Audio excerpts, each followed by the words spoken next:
nueva generación cree haber entendido qué significan las películas de sus sagas favoritas hasta que el mundo cambia y sin ser conscientes, esas mismas películas tratan de otra cosa aunque el universo sea el mismo. Lo que fue una historia sobre monstruos acabó como una historia sobre el ser persona, y lo que parecía ser una advertencia de una catástrofe futura terminó convirtiéndose en un espejo de nuestro presente. Eso es exactamente lo que le pasó a la saga 28. Durante más de 20 años, la conversación de la audiencia alrededor de estas películas giró en torno a elementos relativamente fáciles de identificar, desde la velocidad de los infectados y los ataques desquiciados hasta una atmósfera de tensión permanente. Son aspectos importantes, eso es innegable, pero no dejan de ser algo menos que la piel de una obra que esconde su identidad un poco más en lo profundo. Por eso lo primero que debo enmarcar es que los infectados nunca fueron el eje del tema que propone la saga. De hecho, cuanto más observaba las películas como conjunto, me di cuenta de que el virus es casi una excusa de la propia narrativa. Una herramienta dramática con la que Danny Boyle y Alex Garland formulan la siguiente pregunta desde el 2002 y que todavía resuena en 2026. ¿Qué ocurre cuando una sociedad experimenta un trauma tan profundo que ya no puede regresar a la normalidad? Esa es la verdadera historia de 28 días después, y también la de 28 semanas después, y la de 28 años después, y la del Templo de los Huesos. Parece que observamos la evolución de una infección, pero lo que de verdad evoluciona en la saga es una herida humana. Cuando 28 días después llegó a los cines, el cine de zombies era un género que existía prácticamente por inercia. Sus convenciones eran ya conocidas, sus mecanismos previsibles y sus monstruos gozaban de características predeterminadas. Lo que Boyle y Garland hicieron en ese entonces fue tomar aquellas reglas y realizar un movimiento radical. No cambiaron únicamente la velocidad de las criaturas ni las convenciones del género, cambiaron la naturaleza del miedo. Mientras los zombies clásicos representaban la muerte, los infectados de la saga 28 representan la rabia, y la diferencia entre ambas cosas es que la muerte es inevitable, la rabia es humana. Por primera vez el monstruo dejó de ser una criatura ajena para convertirse en una posibilidad latente dentro de nosotros mismos. Garland supo ver que el horror más efectivo nace de lo que reconocemos demasiado bien. El virus de la rabia nunca se presenta como una enfermedad convencional, simplemente elimina los frenos, elimina las barreras, elimina las normas y deja al descubierto una faceta que los humanos y su moral dejan contenida: la violencia, la capacidad de destruir, pero también la capacidad de sobrevivir. Entre ambos parámetros, la saga revela cuáles son sus verdaderas intenciones. Y es que si observamos cada película de forma aislada, podemos encontrar historias diferentes. Una trata sobre el colapso, otra sobre la reconstrucción, otra sobre la herencia y otra sobre el resurgimiento del propósito. Sin embargo, cuando las observamos juntas, aparece un patrón muy interesante. Cada entrega representa una etapa distinta en la relación de una sociedad traumatizada. La primera película muestra el momento de la ruptura, el instante exacto en que el mundo deja de ser normal. La segunda explora la arrogancia de los que creen que la herida puede cerrarse simplemente porque ya no sangra. La tercera evalúa a quienes nacieron después del exterminio y deben cargar con consecuencias que ellos ni siquiera eligieron. Y la cuarta se pregunta cómo construimos valores, creencias y mitologías cuando el mundo que les daba sentido se esfumó por completo. La infección permanece en este universo, pero su significado va cambiando. 28 días, semanas, años después, nunca tuvo al virus como protagonista. Siempre fue el tiempo. Normalmente las historias posapocalípticas utilizan el tiempo como lo que es, una distancia, una unidad de medida. Es la forma predilecta de indicar cuánto ha pasado desde el desastre. En la saga de exterminio pasa algo extraordinario. El tiempo se convierte en el propio desastre. Los saltos temporales son radiografías de una sociedad distinta. 28 días, 28 semanas, 28 años no son únicamente periodos cronológicos, son estados psicológicos, son etapas de una transformación colectiva, son diferentes maneras de convivir con un mismo error. Por eso el número que da nombre a la franquicia termina tomando una importancia mucho mayor de lo que parece. No funciona como un calendario, funciona como una medida del deterioro. Cada nueva película amplía el campo de observación y nos aleja progresivamente del momento original de la catástrofe.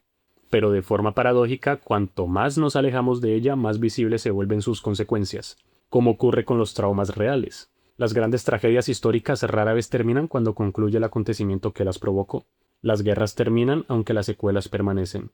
Las pandemias terminan pero sus enfermedades siguen vigentes. Los sistemas colapsan y las generaciones siguientes heredan las ruinas. Eso es lo que la saga 28 ha estado explorando durante 2 décadas. No basta con el instante de la destrucción, sino la larga sombra que proyecta sobre quienes vienen después. Y por eso es por lo que estas películas resultan hoy más relevantes que nunca, porque vivimos en una época que comprende estos factores intuitivamente. Sabemos lo que significa habitar después de una crisis. Sabemos lo que significa convivir con el encierro durante meses después de la pandemia del COVID-19. Por eso, para entender realmente la evolución de esta franquicia, debemos cometer una pequeñita traición.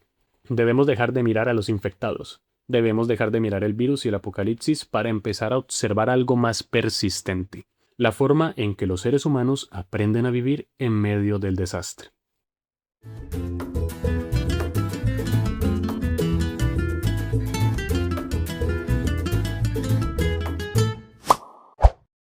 Partamos de la idea de que la saga 28 es una exploración de las distintas etapas de adaptación al trauma, ¿ok?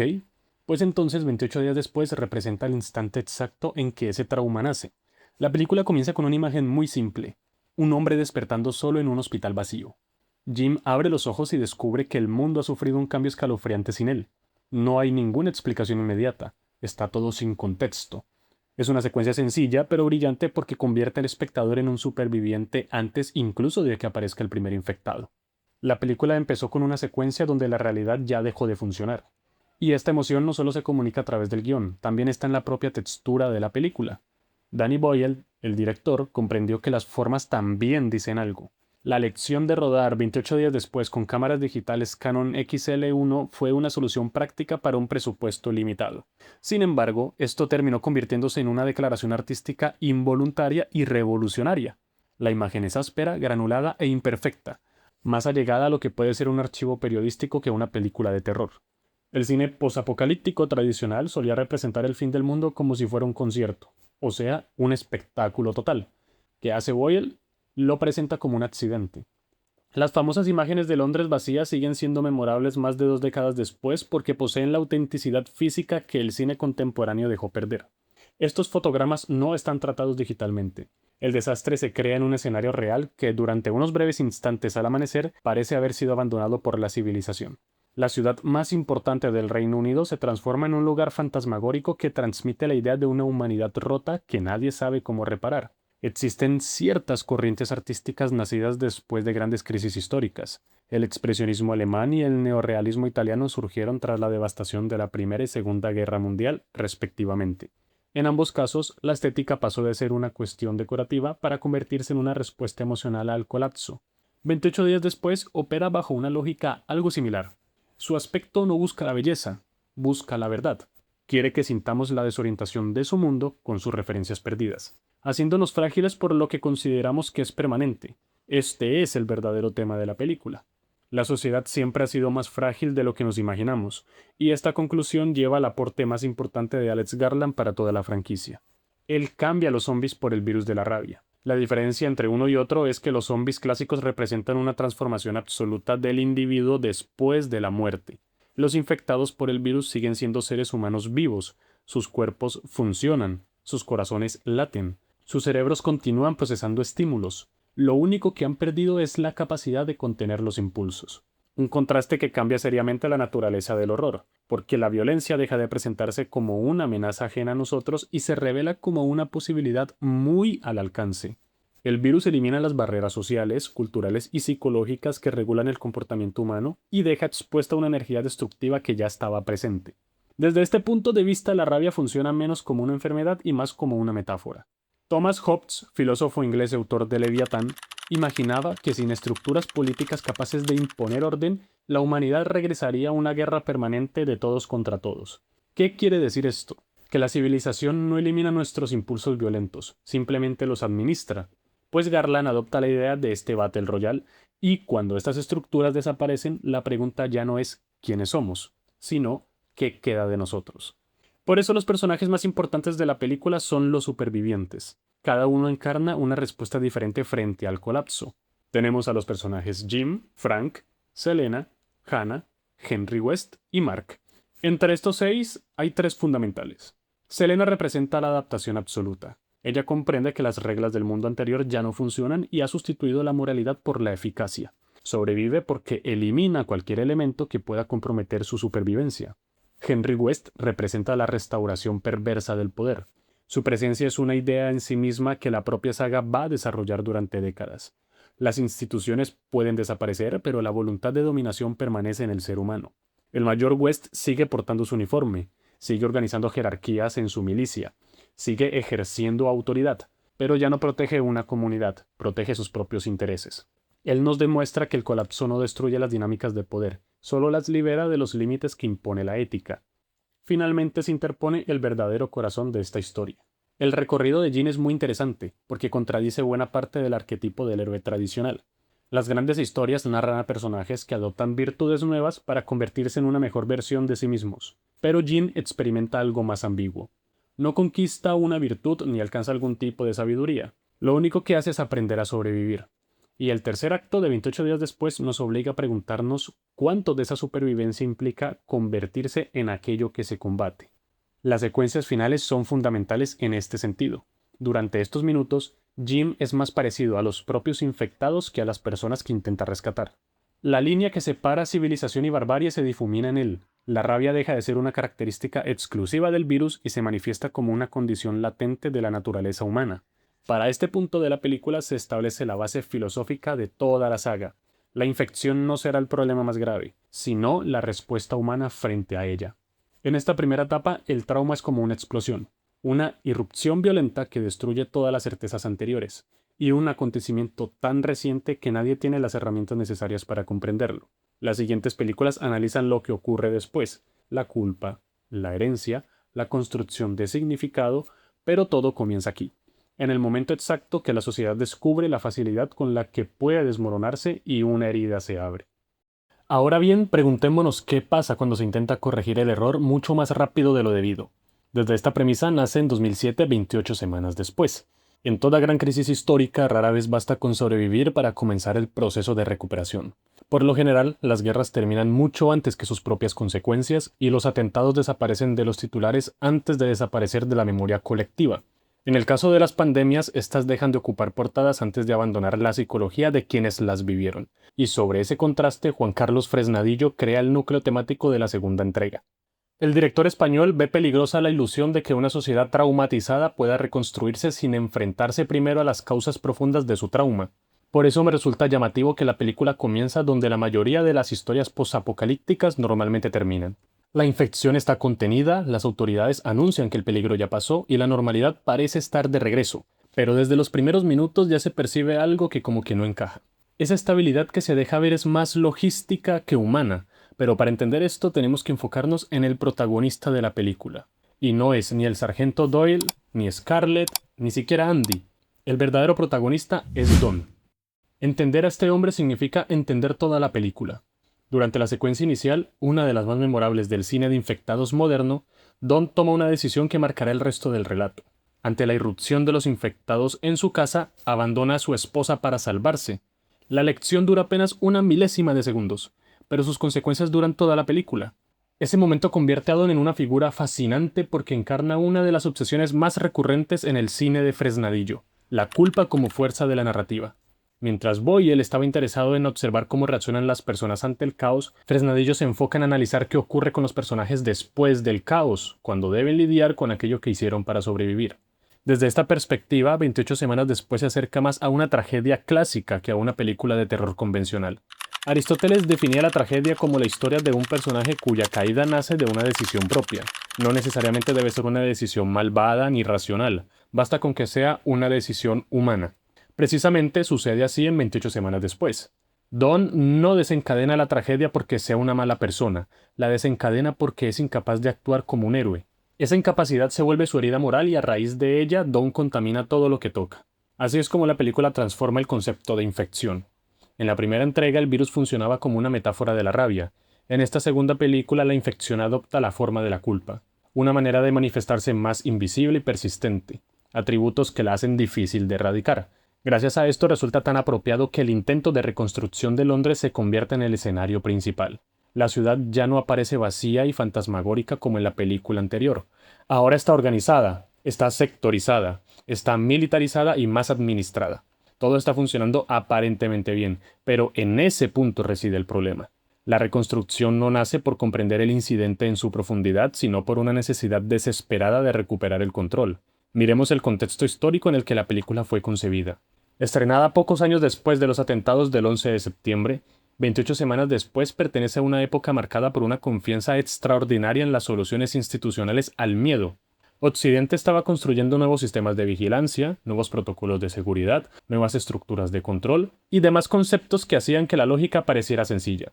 Si el peligro había surgido por falta de preparación, entonces basta con mejorar la preparación. Y si la tragedia había sido posible por una falla del sistema, entonces bastaba con fortalecer el sistema.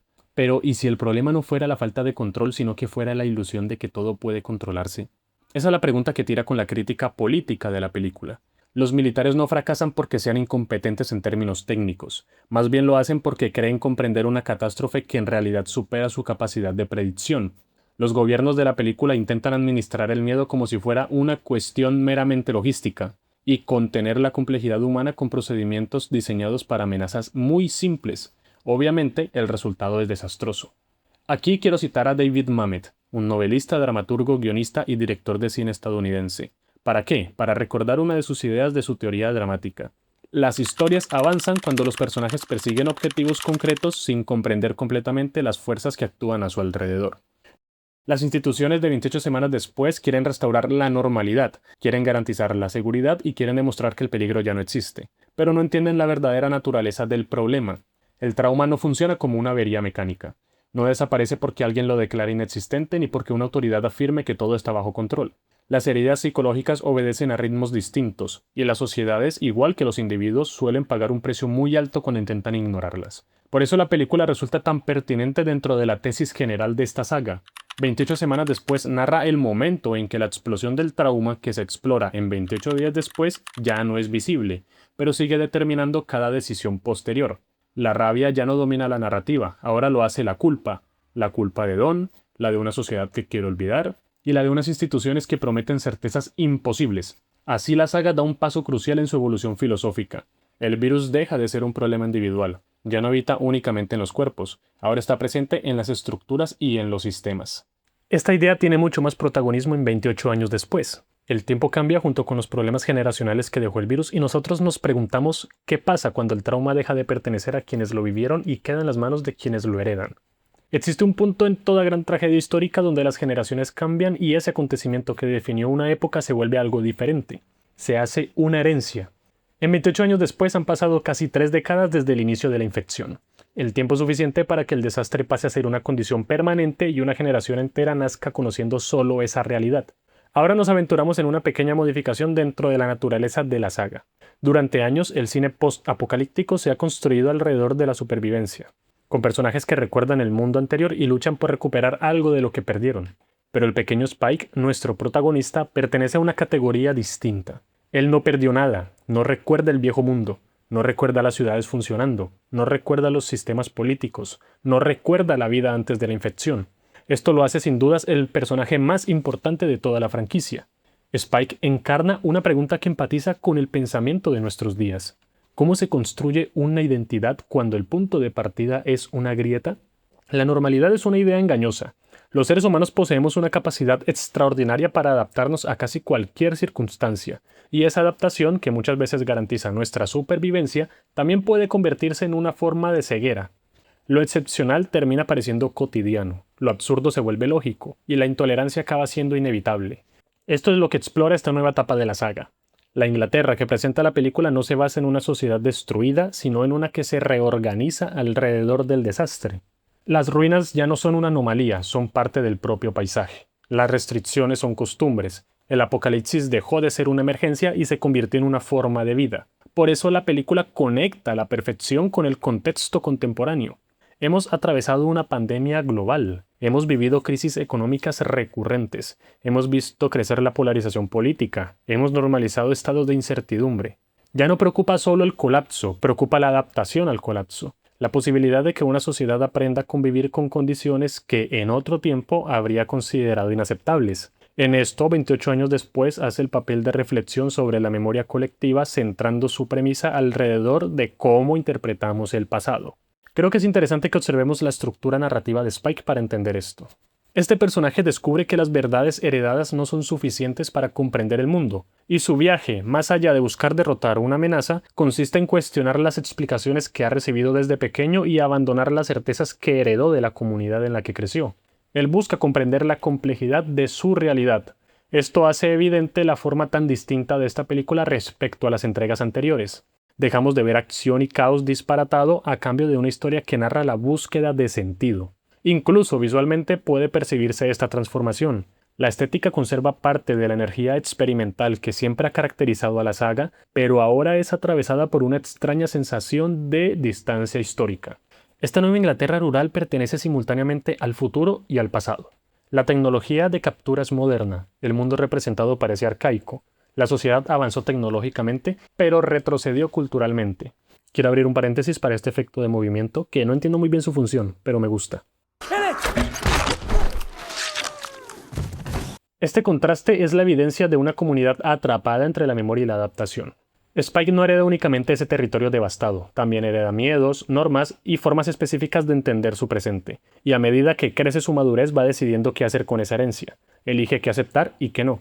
La saga sufre una evolución en sus ideales. La rabia, más que una enfermedad o una metáfora, se convirtió en el paisaje. Está dentro de la arquitectura social, está impregnada en las costumbres de la comunidad. La infección a estas alturas dejó de ser una crisis para volverse cultura. Esta faceta de la saga se estudia más a detalle en 28 años después, El Templo de los Huesos. En ella ya no se cuestiona el cómo sobrevivir, sino el para qué se sobrevive. Es una diferencia que puede parecer pequeña, pero desde una mirada ontológica es muy grande. Durante las primeras etapas de esta saga, el conflicto principal era claro. Existía un enemigo físico y su peligro era inmediato. E incluso cuando las películas se volvieron complejas en sus lecturas políticas y morales, el centro de la narrativa seguía siendo la relación entre los seres humanos y la infección. Pero después de casi 3 décadas de convivencia con ella, los personajes dejaron de preocuparse por cómo evitar la muerte y buscaron una manera de cómo justificar la vida. Alex Garland y Nia Da Costa con esta nueva película llevan la franquicia hacia otro nivel y hacia uno de sus territorios más profundos. La civilización de este universo ha reconstruido sistemas con valor conceptual, al igual que sus costumbres y sus creencias. La historia humana está llena de ejemplos similares. Después de las grandes migraciones, después de las guerras, después de los colapsos imperiales o de las transformaciones religiosas, las comunidades siempre han intentado darle sentido a lo que parece carecer de él. Un filósofo alemán, Hans Blumenberg, sostuvo la idea de que los mitos nacen donde la realidad puede ser tan compleja como para ser comprendida. No aparecen porque los seres humanos seamos irracionales, lo hacen por la necesidad que tenemos de darle orden a lo que no parece tener explicación. Pues el Templo de los Huesos funciona bajo esta premisa. La infección y los infectados siguen existiendo, pero ya no ocupan el centro de la historia. Ahora comparten espacio con los símbolos, con los rituales y con las leyendas. La rabia, más que una enfermedad, ahora es una cosmología, una evolución perfectamente coherente con la transformación del tema que la saga desarrolló desde sus inicios. En la primera película, el trauma era una explosión, en la segunda, una culpa, en la tercera, una herencia. Aquí en la cuarta se vuelve una narrativa colectiva, es decir, no habita exclusivamente en los cuerpos ni en la memoria, sino en la manera en que el mundo interpreta su propia existencia. Ahora es donde entran Jimmy y Kelson. Ellos dos son personajes importantes porque más que individuos concretos son representaciones de dos estrategias humanas fundamentales para enfrentar el caos. Jimmy representa el mito y Kelson representa la memoria. Jimmy entiende que los seres humanos necesitan creer en algo, necesitan símbolos con relatos capaces de darle propósito a sus sufrimientos. Kelson, por su parte, encarna la verdad.